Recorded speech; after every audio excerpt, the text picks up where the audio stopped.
La semaine qui a suivi l'enterrement de notre fils a été une période très étrange pour nous. Nous pleurions tous les deux la perte de Poppy et nous parlions beaucoup de ce qui s'était passé, de ce qui se passait et de ce qui allait se passer. Pourtant, nous avions la chance d'être ensemble et c'est ensemble que nous traverserons la tragédie de la perte de notre bébé. À ce moment-là, l'onde de choc des événements des 2 dernières semaines passait lentement et nous commencions vraiment à tout ressentir. Des tonnes d'émotions allaient et venaient en chacun de nous. Avant ça, il se passait tellement de choses que nous ne comprenions pas tout. En général, les matins étaient les moments les plus difficiles de la journée. À ces moments-là, notre esprit est clair et libre, laissant place à des pensées débordantes à propos de Poppy et de la morti-naissance. Ce qui nous a fait pleurer ensemble dans notre lit chaque matin pendant au moins 2 semaines. Il y a eu de nombreux moments où je me suis trouvé absent de la réalité, même si j'étais entouré de gens.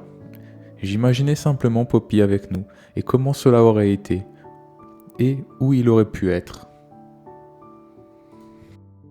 De mon côté, j'ai également commencé à travailler, ce qui me donnait quelque chose à faire et sur lequel me concentrer.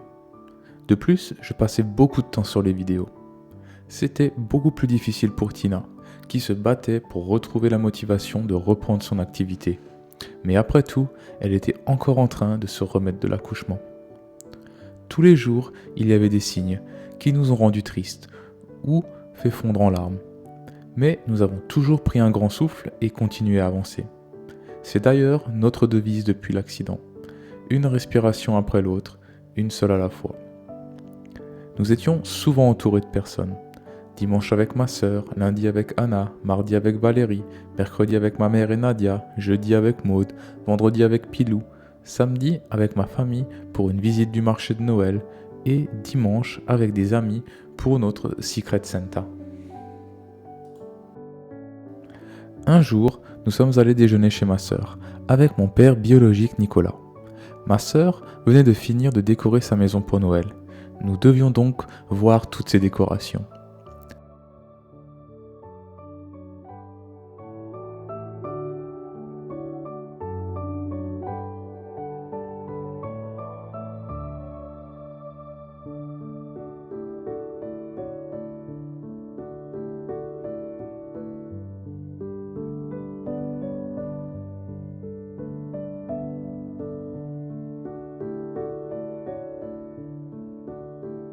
C'était la première fois que nous voyions Nicolas depuis l'accident de Poppy. Nous avons donc discuté de la situation, de ce qui s'était passé. À ce moment-là, nous trouvions vraiment la vie injuste.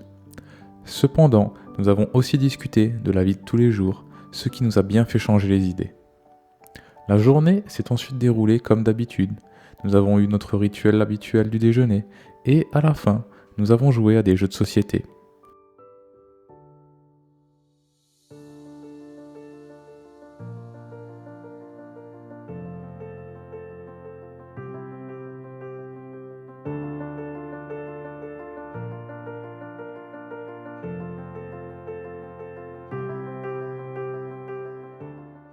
Le lendemain, notre amie Anna nous a également rendu visite. Nous sommes tellement heureux d'être entourés de tant de personnes extraordinaires. Nous essayons également de reprendre notre routine matinale, qui consiste à se réveiller, à faire du yoga ou de la méditation, à prendre le petit déjeuner et à commencer la journée. J'ai repris le yoga, mais je ne pouvais pas encore méditer car mon esprit allait dans tous les sens. Et, à l'inverse, Tina ne pouvait pas faire de yoga car c'était trop tôt après l'accouchement, mais elle tenait un journal et méditait. Nous prenions ensuite notre petit déjeuner, puis un café ou du chocolat chaud en discutant ou en regardant nos youtubeurs préférés.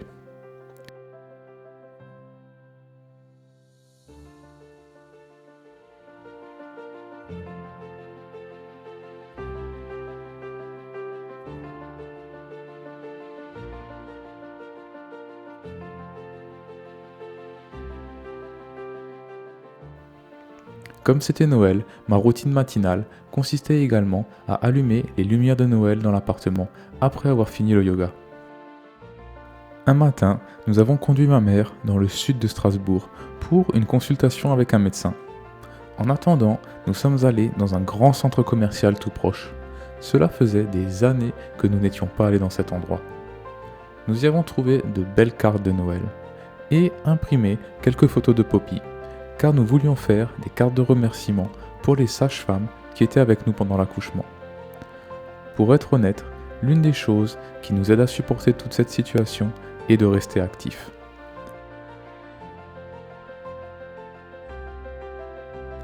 Nous sommes ensuite rentrés chez nous, où Nadia nous a rejoints pour le déjeuner.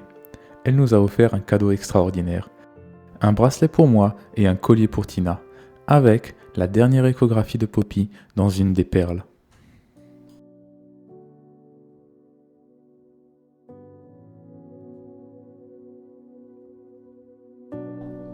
It's Poppy! Je m'en suis doutée. Moi, je m'attendais à ce que tu dises ça tout de suite.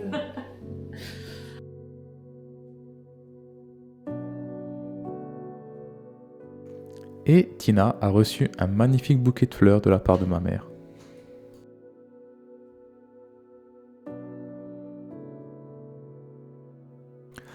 Un jour, nous sommes aussi retournés à l'hôpital pour rencontrer Valérie, une sage-femme qui avait vécu la même situation que nous il y a 20 ans de cela. C'était si gentil de sa part de nous parler, et elle nous a vraiment aidés. Elle nous a raconté son histoire et nous a apporté de l'espoir, car elle est maintenant maman de 3 enfants. Elle nous a également offert des bougies et nous a écrit une carte. Nous n'aurions pas pu être plus chanceux avec l'hôpital où nous avons accouché, car les gens y ont été extraordinaires. Ce jour-là, nous avons également demandé les photos de Poppy prises par l'hôpital.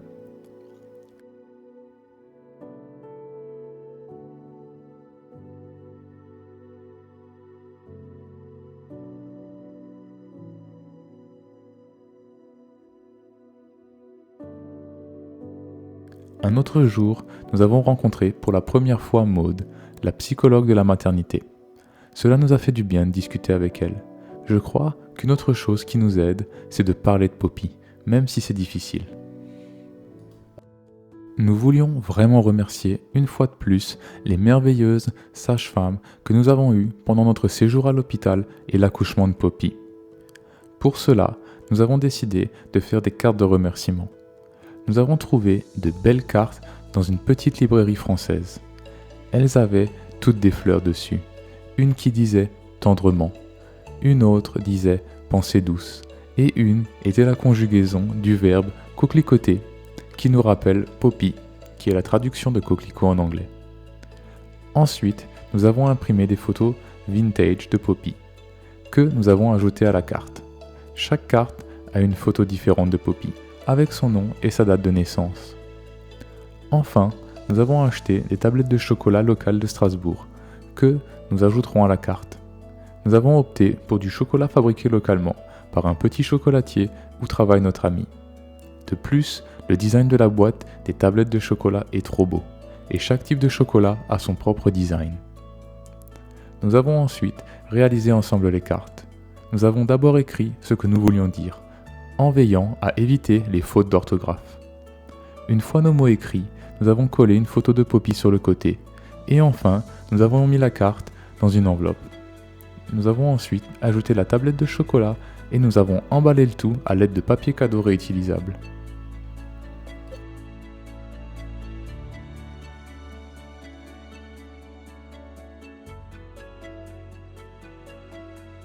Enfin, nous avons fait notre Père Noël secret, ou Secret Santa, avec certains de nos amis. Cette année, nous avons préparé du vin chaud et fait une raclette. C'est trop bon à manger de temps en temps, car c'est assez lourd mais tellement délicieux. En plus, c'était facile à préparer, ce qui était parfait, car nous n'étions pas encore d'humeur à cuisiner.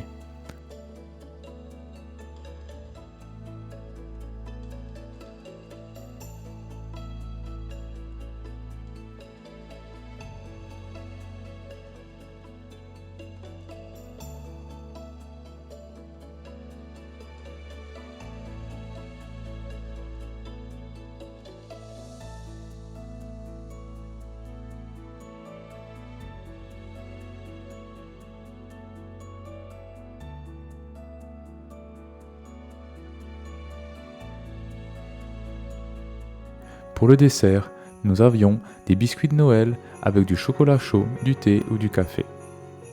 Il était enfin temps d'ouvrir nos cadeaux et de deviner qui était notre Père Noël secret. J'étais le Père Noël secret de Tina, Anna était le mien. J'ai offert à Tina un charme Pandora en forme de cœur, avec Poppy écrit d'un côté et le symbole de l'infinité de l'autre. Et j'ai reçu d'Anna 2 nouveaux types de café à essayer, un espresso et un café en grains d'un fabricant local que je n'avais jamais essayé auparavant. J'avais vraiment hâte de les goûter.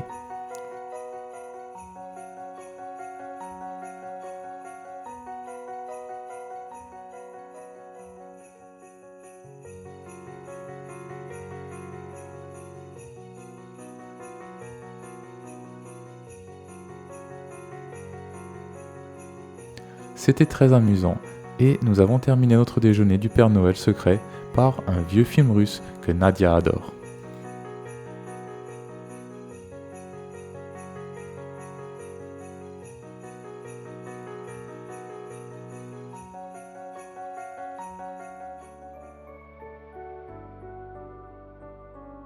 Et lentement la semaine s'est terminée, avec beaucoup de hauts et de bas. Il en sera d'ailleurs ainsi pendant un certain temps.